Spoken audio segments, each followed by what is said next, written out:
તમે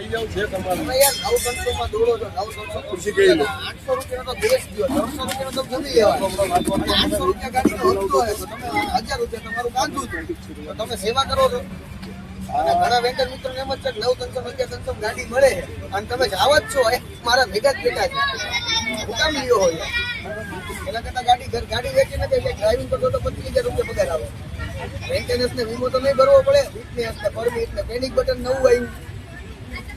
panic button ફરજિયાત નથી. પેલી એપ્રિલ પછી કઈ નવી ગાડી લાવશે, કોઈ નવી ગાડી લો તો ફિટ ન કરાવશે.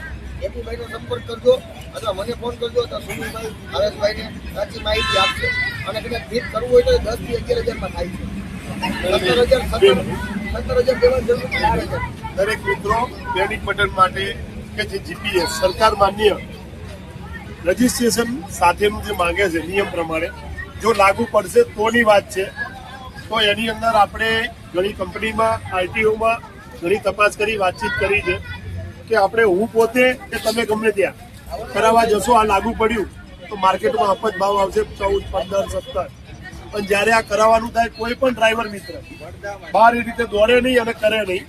આપણે ત્યારે એ રીતનું સેટઅપ કર્યું છે. લાઈફમાં એવો ટાઈમ આવ્યો તો આપણે એ વસ્તુ મેક્સિમમ 8 થી 9 હજારની અંદર સર્ટિફાઈડ થઈ જશે કમ્પ્લેટ આરટીઓના સરકાર માન્ય પ્રમાણે.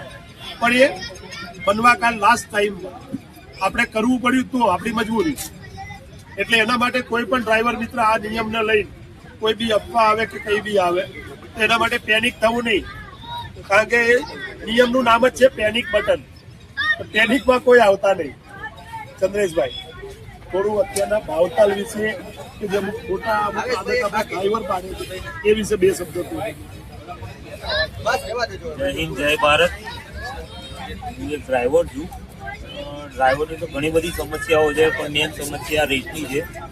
રેટ એવું છે કે ઓલા ઉબેર રેટનો જે બી કંપની છે એમને મનગમતા ભાવ આપે છે. બરાબર. જે આપણે ગાડી છે 4 વ્હીલ ગાડી છે બરાબર જે હમણાં હાલનો ભાવ એમનો ચાલી રહ્યો છે 8 થી 10, 11, 12 સુધી ભાવ આપે છે. બસ 50 કવરમાં ભાવ વધારે હોય છે, પાછું ઓછો ભાવ હોય. અને એના કરતાં તો ઓટો ગણો કે રિક્ષા ગણો ગાડી કરતાં એનો રેટ વધારે.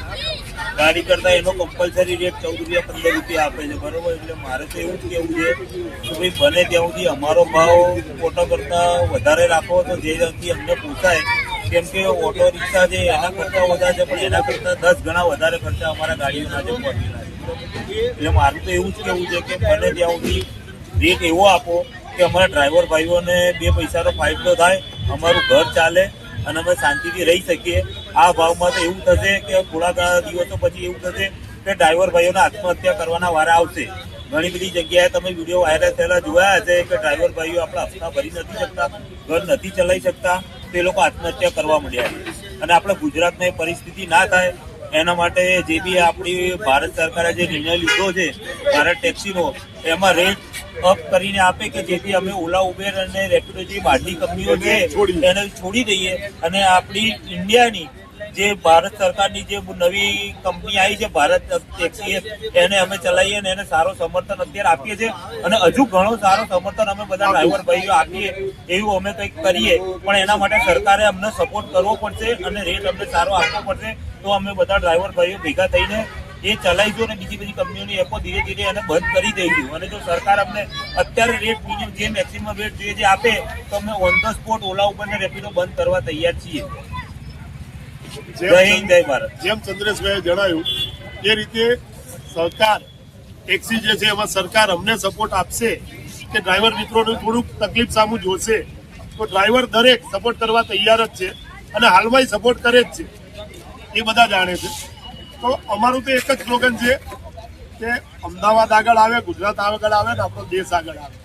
કે make in India, made in India જેમ પહેલા કીધું એક આપણી દરેક મિત્રોને મારું કહેવું છે એક આપણી ભારતની એપ હોવી જોઈએ અને એક આપણા દરેક સ્ટેટની એપ હોવી જોઈએ. એટલે દરેક મિત્રો આપણા હાથમાં ખાલી બંદૂક લઈને દોડીએ છીએ. કોઈક દિવસ ગોળી લેવાની રાખો તો સામેવાળો બીસે. ખાલી ફટાકડી લઈને દોડવાનું બંધ કરો. તમારા બેકઅપ કંઈક હશે તો તમે કંઈક કરી શકશો, નકર નહીં થાય.